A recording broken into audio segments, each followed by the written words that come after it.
Seafood stock is the foundation for a lot of wonderful dishes. Yeah, that's right. You can use it anywhere you'd normally use water, from bisques to soups, gumbos, risottos, chowders. Anywhere you would normally use water, use this stock, and man, you're going to bring the taste of your dish to the next level big time. Yeah, it's definitely going to elevate your dish. So that's what we're making on this video. I'm Jimmy. I'm Richie. And you're watching The Savoring. So let's get started. So here's a look at all the ingredients that we're going to need. So we're going to use 3 carrots, 1 whole head of garlic, 1 large white onion. We're going to use fresh oregano and fresh thyme. We're going to use 5 or 6 bay leaves. We're going to use some celery, some green onions. We're going to use salt, whole black peppercorns, and whole coriander seeds. We're going to use some celery seed, some red pepper flake. And now we're going to use the shrimp heads from 4 pounds of shrimp and the shells. And today we're going to use crabs because we're making this stock for a gumbo that we already needed crabs for. You don't need the crabs if you want to make a stock. You can just use the shrimp shells. Seeing we're making a gumbo, we're going to use the 6 crabs that are going in the gumbo anyway. All right, so we're going to start by browning some vegetables. We're going to use the onions, the celery, the carrot, and the garlic. So get a baking sheet out, put some foil on it, and spray it down. Dump the vegetables on there, rough chopped, not fine. And we're going to get them in the oven and brown them. You want to put your oven on about 400 to roast these vegetables. All right, so stick them in, set the timer for about 10 minutes, walk away. We're going to check them in 10 minutes. Meanwhile, go ahead and grab all your shrimp shells, get you a skillet and put some oil in it, and get it nice and hot. And then chunk them shells in there and them heads, and let's stir them up. We want to get these things red. I like to take a spoon, I like to crush them heads. Kind of get all the juice from them heads out.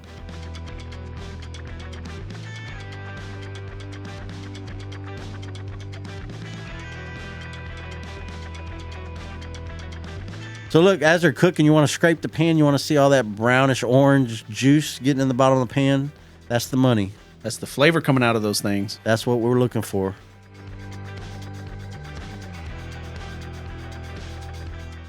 Meanwhile, about 10-minute mark, go ahead and pull the vegetables out and move them around a little bit, stir them up a little bit. They're starting to brown a little bit, but we want a little bit darker color on these. You want to get a little caramelization on them so it adds some good flavor to the stock.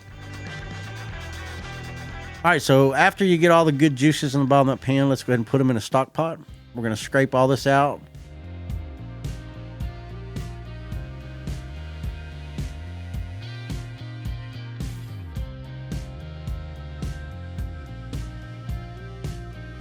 And yes, we're going to get a spatula and we're going to scrape all that juice out. That's what we're after right there. All those good head squeezings. Good head get all that in there. Produced a little bit of juice on the pan. Oh, yeah. That's money. Yeah, we're not done. We're going to get all that in there. I'm telling you.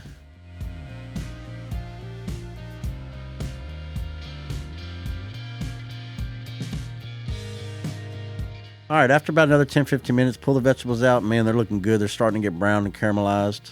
Shake them up a little bit. Let's scrape them off, and we're going to add them to the pot also. They look good. Can you smell that? That roasted garlic is amazing, man. Yeah, I love oven roasted garlic. Actually, all these vegetables oven roasted are pretty amazing. Yeah. I can eat that just like it is right there as a side dish.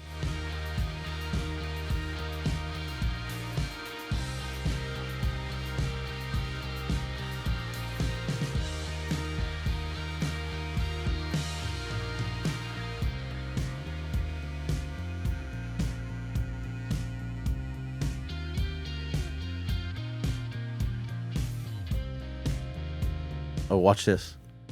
That's how you know it's ready right there. Oh, my goodness. Yeah, nice and soft. Good stuff. Good stuff, good stuff. All right. So it's important with a stock that you start with cold water. You don't want to start with hot water. The cold water is really going to bring the flavor out of this stuff. This recipe calls for 2 gallons of water. You're going to add cold water, and then you're going to turn the heat on, and you're going to get it up to a boil.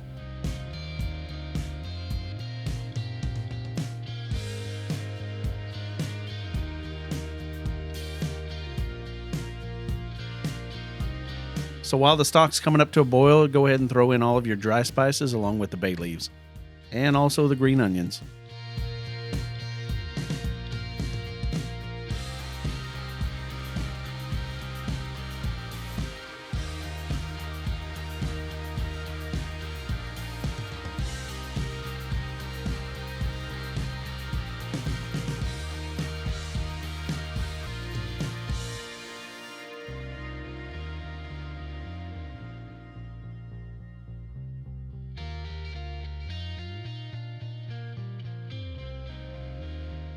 So once it comes up to a boil, we're going to add our crabs. If you're not using crabs, once it comes up to a boil, go ahead and turn the temperature down to a heavy simmer.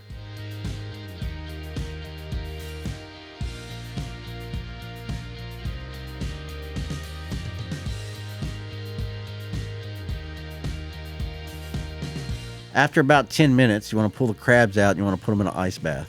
If you're using the crabs, it's important to wash them off and get them cooled down. We don't want them to cook because we are going to put these in the gumbo. We're going to take the claws off and we're going to pick the tail fin meat out.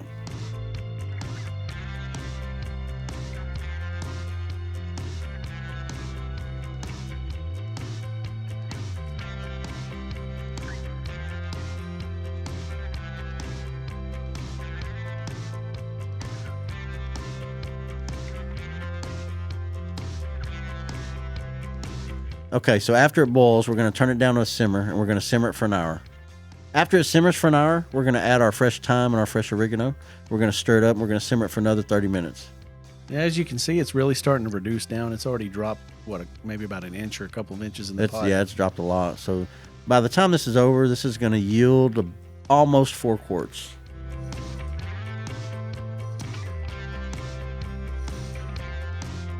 After it's done simmering, we're going to strain it. I use the double strainer method. And we're going to strain all our good juice out of that.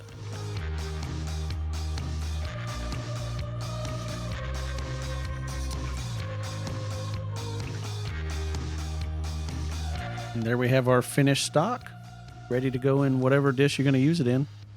That smells so good. I wish I could smell this kitchen right now. Absolutely smells amazing. And just like we mentioned in the beginning, this stock can be used in a lot of different dishes, from gumbos to bisques to soups to stews to risotto, a lot of different ways, chowders, all kinds of things. All right, guys, if y'all like this video or you learned anything at all, please like and subscribe to our channel so we can make a lot more. We'll see you guys on the next video. Thanks.